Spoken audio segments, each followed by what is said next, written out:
Time for the big conversation. An ordinary chat show with extraordinary people. The big conversation. Let's go. Where did it come from? It came from a very reputable high street store called Argos. Do they want it back? Well, we quite like it. It's got your name on it as well. It has, yeah. I mean, obviously, no expense spared, gents. I'm really Only the best. Really pleased with the effort that you've gone to.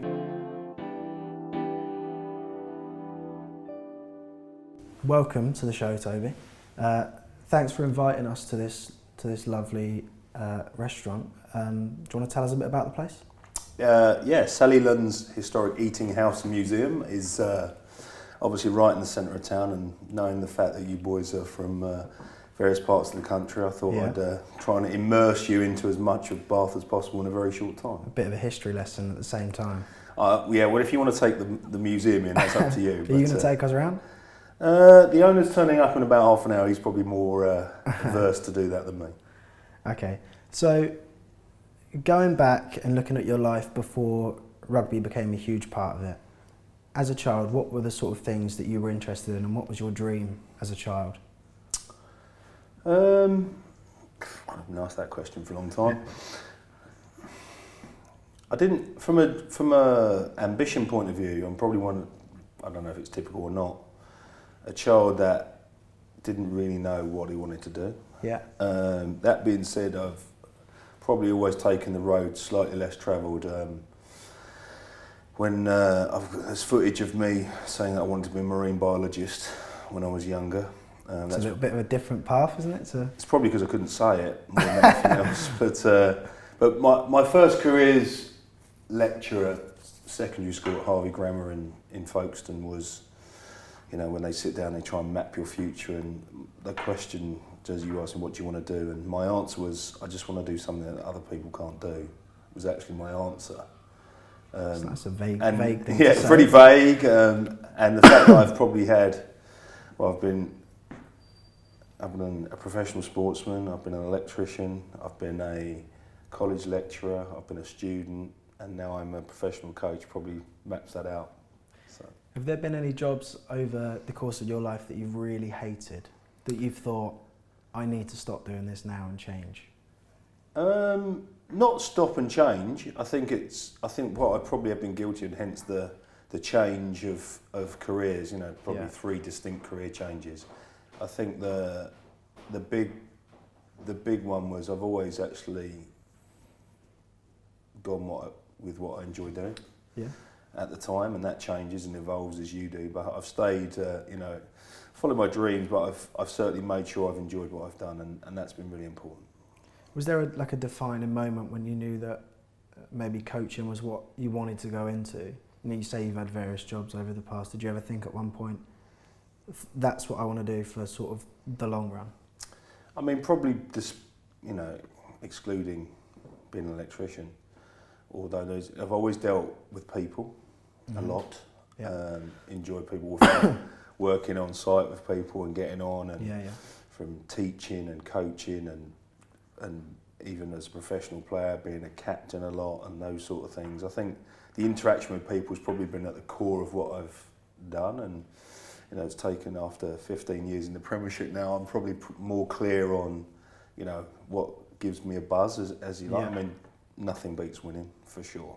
But, the bit that gets you out of bed in the morning is obviously how, you want to be, how you measure your success and how you enjoy, what you enjoy and what feedback, not necessarily monetary, that you get from it. And, my biggest reward is how you help people to get where they want to go. And I've been lucky, call it lucky if you want, but, instrumental, I suppose, in as much as luck, in helping people achieve their dreams and achieve their,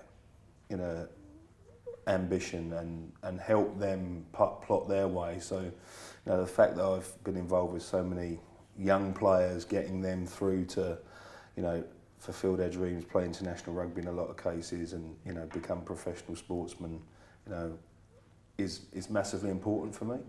And I'm probably at the stage in my career from a coaching point of view where actually making people better coaches and making better people on the planet, if you will, is really important, because if you can do that, then everybody benefits. Was that one of the main reasons that you chose coaching as your path, you know, trying to help people get through various stages of their careers? Because you say, you know, you've done the playing side of things as well, but coaching is what you've decided to take up. Is that your I could sit here and say, it? yeah, I knew that all along, but that'd be a lie. I didn't know that at the time. It sort of evolved into that. As you, I think as one door shuts, another one opens. But again, if you follow what you enjoy, you know, it takes you down that path. Yeah. And obviously, by default, if you're successful, you know, that reinforces that you're good at it and the enjoyment that comes from it. So, yeah, I don't. What I know now to what I knew then, it's probably less deliberate than what you're asking me. But I suppose the fact that I've got here and continue to go here. Are you glad that it's gone down this path? Yeah, for sure. I mean, the one thing is I don't have any regrets on the decisions that I've made. I mean, I've made poor decisions, but regret. Learnt from them as well. I wouldn't say you always learn from them either. You'd like to think you do, but you sometimes get reminded that you haven't learned them either. I guess, so you know, that's part and parcel of what you do. But it's important to know that you live by the decisions you make. Now, obviously, you spent a lot of time at London Irish in the past. When you moved to Bath, were there any things that in your life really changed, or did you have to change the way you went about doing anything to sort of adapt to the different lifestyle here? Well, the first thing was that it was the first time I'd moved my whole family from where we lived in London. Yeah, was, you know, I'd lived there personally for 18 years, so it was the first move back out of since you going to university, and so that in itself was pretty big. But the fact I had a wife and 2 children as well at the time, you know, made that quite significant. And then moving to, you know, a different part of the world, like, as it is for everybody, but getting people in the window. So it was June 2012 Olympics year. Everyone's going to the Olympics. I'm coming down here. Everyone's telling me how great the Olympics are. Still can't go and see it. Had tickets for various things, couldn't go and watch it. You know, so that was pretty challenging in itself. But the whole transition of family into this area was pretty tough. So the Rec obviously is now like a second home to you. You must have been there thousands of times. What was it like walking out there the first time and seeing the atmosphere of the whole place and the city as a whole coming together, or the town as a whole? Well, it was fantastic. I mean, it was great in the fact that, as I said, from a choice point of view, there was a choice involved with it. You know, I had different options there, and I chose to come to Bath. Obviously, they wanted me, which was fantastic. And I always wanted to come and work at a city club where the rugby club was embedded in it, because London Irish at the time was a bit transient in relation to obviously playing at Reading, training at Sunbury. Yeah. And, you know, there were difficulties not around it. It just is what it is. But coming here where everything is so central and the iconic Rec being where it is, you know, that was really important to me, and actually one of the major things of making me decide to come here. It has its pros and cons, being, you know, so central and a massive fabric to what everybody does here, which comes spotlights on you. Yeah, it comes with a bit of added pressure, but that's the pressure that you like, because people care about it. Now, obviously, that can be a bit prickly when things aren't going so well. But you know, our job is to try and, you know, meander your way through that and educate people as you go. And as you go across the toll bridge in Bath East, and, you know, if they stop you and wanted to know what's going on at the weekend, that comes with the territory. So, obviously, you're a coach. A lot of people sort of know what players do in their day-to-day life through social media and all the rest of it. What we want to know as fans really is, what would a typical week include, sort of for you? You know, going from you've played the previous weekend, you know, maybe a day off training, and then for the rest of the week, what is your schedule sort of for that week? You know, how do you go about preparing for a match on the weekend? If only the players knew. No, I mean, it's... Well, tell them. No, exactly. No, it is difficult because, we're trying to develop players and think about the game, but I also want to make resilient and decision-making players. So you can overcoach from a spoon-feeding point of view. Our job is to prepare the team and develop players the best we can on a weekly basis. That's basically what we're doing. There's a long-term part to that from an individual, but obviously prepare the team best for its challenge at the weekend. So what that actually entails is we actually work slightly out of sync to the team. So if we go back half a week, we are preparing or getting our information ready for the following week. So we'll just have a meeting around, okay, we're playing Sale next week, and we're having a look at that rather than the game that we've got coming up. Yeah. So that's sort of in addition to the coaching. But when we get into the normal week, we'll meet at 7 o'clock on a Monday morning we have a catch-up meeting on a Sunday night. Monday morning we'll have a coaching as meeting. a whole coaching staff. As a whole coaching staff. You've done your own preparation and review up until then.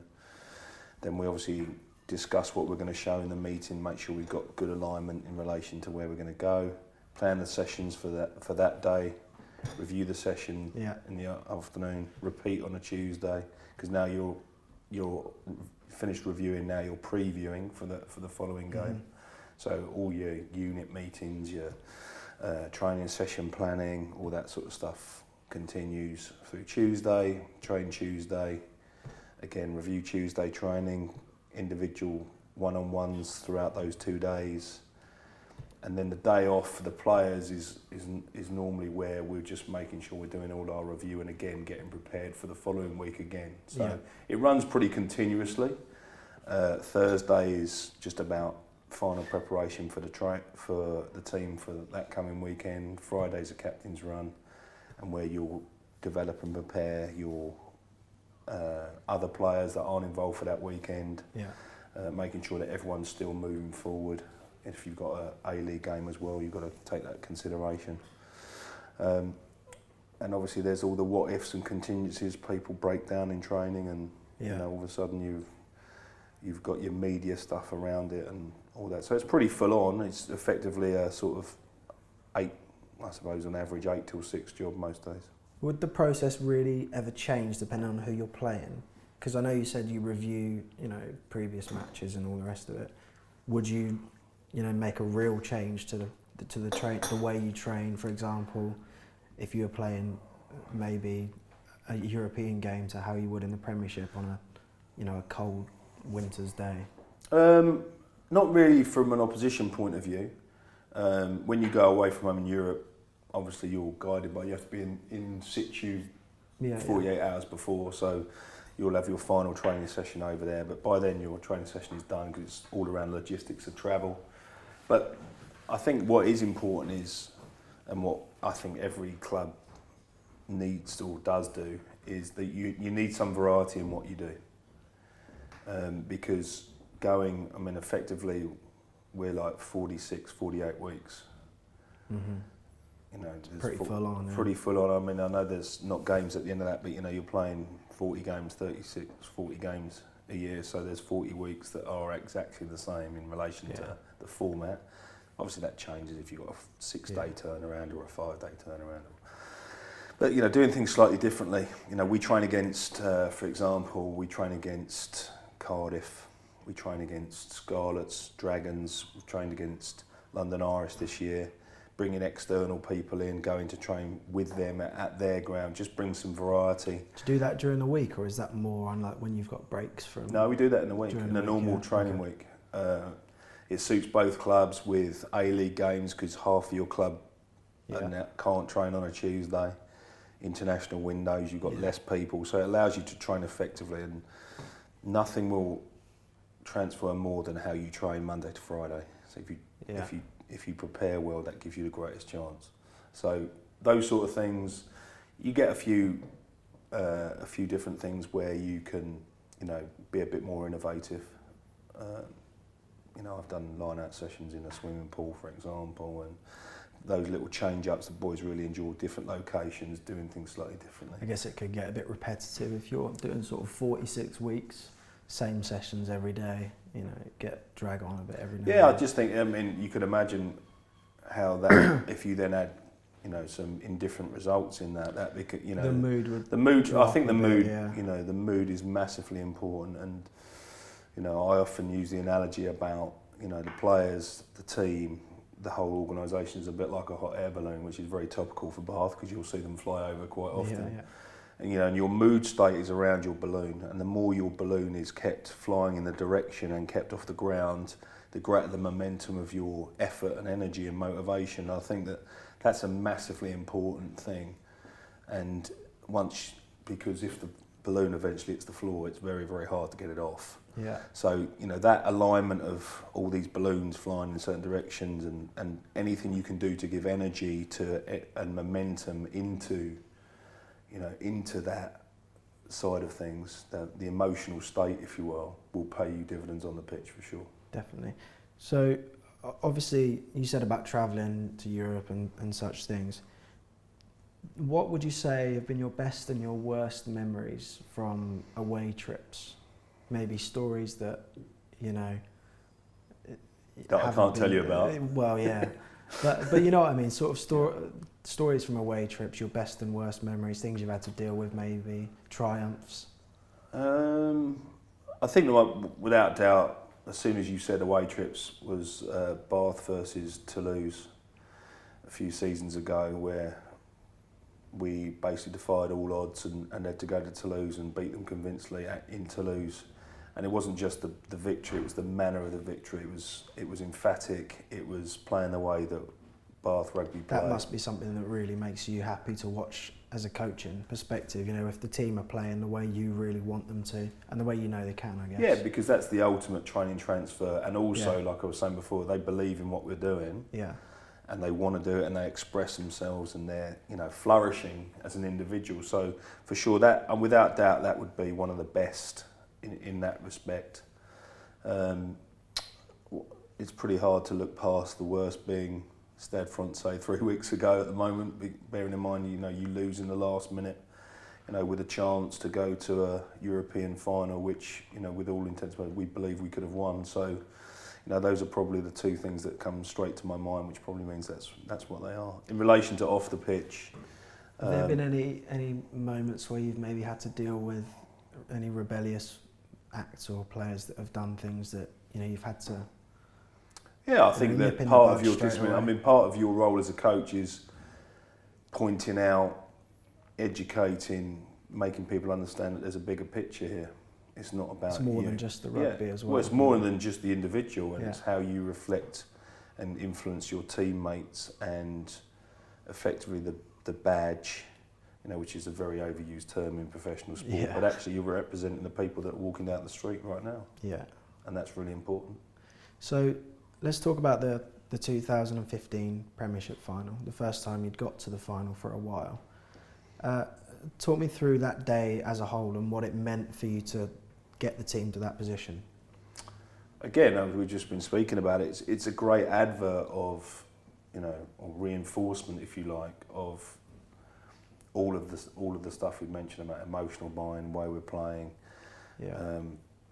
The league doesn't lie, so you've had consistency of effort, consistency in results, and you do it all for this day, and this day is massive. Yeah.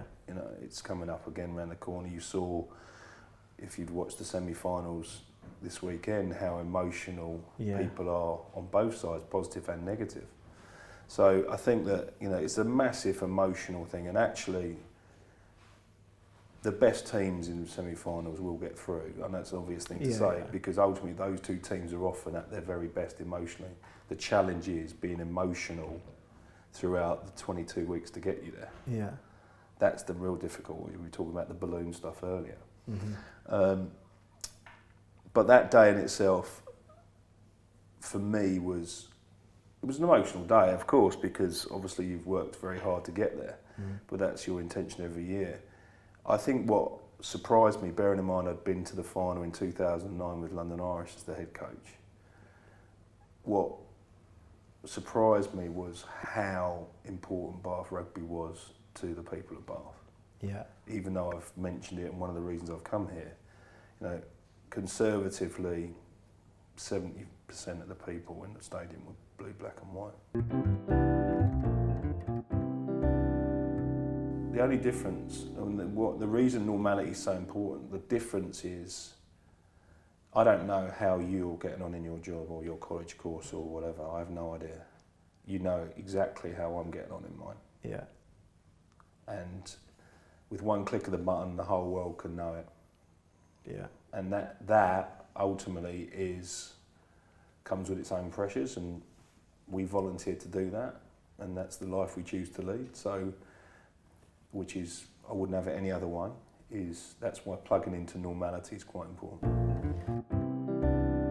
We have in our office, we have a few little things that, you know, keeps the morale up of the coaches and the coaching. So in our office, we have an open coaching. We've always got the coaches and the team manager, Sophie Bennett, and we've got the S&C and the analysts. So we've got an open plan office. So there's two things that, you know, we basically are, you know, a Spotify office that basically first come first serve basis, and people don't like their tunes, they get DJ. They get overridden. The biggest cheer of the day, around about 3-4 o'clock in the afternoon, we have a tea app on our phone which we put up on a big screen who generates who makes the tea, and the pressure in that is massive, because you're making it's not the fact that you don't want, it's about winning, it's about not losing. So how many cups of tea are being made? I've made quite a few. If you lose twice in a row, you have to do it with a apron on as well. So, you know, there's a little bit of pressure that comes with it. But you know, just those little, that's a good example of, you know, the office and the balloon for the coaches is, you know, a little bit of adrenaline, a little bit of shunting out of those little things. And you must, you know, I think, be deliberate about those things. I mean, I don't think there's any, if you look at Saracens, who are the most consistent team in the world, not in the world, but in Northern Hemisphere rugby at the moment, they are very deliberate on what they put their attention on in relation to doing things together. You know, they've been to different outings, to Munich Beer Festival, they've been to Barcelona together. They're very deliberate on spending time together, and I think that, you know, coaching groups are no different. The more deliberate you can be about putting attention stuff and doing stuff together, you're building relationships with people. You know, as I said to you at the start of it, you know, it's often about people. Do you guys and the players do that sort of team bonding things where you go out and go to various events as a whole group just to try and come closer together? I think it's one of those, as coaches probably you learn is early, we must train more, we need to do this, or train smarter, not so much more, and we need to do this. But actually sometimes by sacrificing a training session and doing something else, I think, you know, it does pay you dividends in relation to the emotional side. We're very privileged. We've got a great fan base. We've got a lot of people that come and watch, whether it be Friday, Saturday, Sunday. And as I said, that sense of responsibility that comes with that, because it's very rarely not full, and that's fantastic. So you've mentioned before about sort of one of your favourite things being able to develop players and get them to international level. Would you say that's your favourite thing about being a coach, or is it just the whole process of being involved with the team, developing players, and obviously winning matches that is your favourite? It's difficult because they go hand in hand. Almost, I suppose, for you, intrinsically getting people to be the best they can be, that journey, being part of that, you know, it's like... drives you on, does it? Yeah, it drives you on. I think that, you know, everyone talks about you remember your first teacher. You don't remember your first teacher, you remember your best teachers. Yeah. You know, and the people that help shape you and whatever. And although that sounds a little bit romantic, you know, that's really important to me. And when I started coaching, I had no idea really about that sort of stuff. You know, that was almost a secondary. But as you get older, as you have a family of yourself, you understand that element, the human element to it, the people. And, you know, it doesn't stop you, and the outcome is still the same, but ultimately you get to enjoy it a little bit more. And when your first group of players retire and they come back to you and they thank you for what you've done, and they give you international shirts and bits and pieces as reminders and bits. Not that I'm asked for international shirts, but the point is, it's the fact that they've chosen to do that That speaks volumes about I think what you've done for them. that is massively important, and as I said, nothing beats winning either, because that's actually the reinforcement of what you do. There's all these things that you can't control, but what we can control to the best of our ability is Monday to Friday, and if we can get that more right, and consistency, and your players mentally engaged to the task in hand, then we've got a good chance, because we've got a good squad. I think that's everything. Thank you for Pleasure. joining us You're today. welcome. Thanks.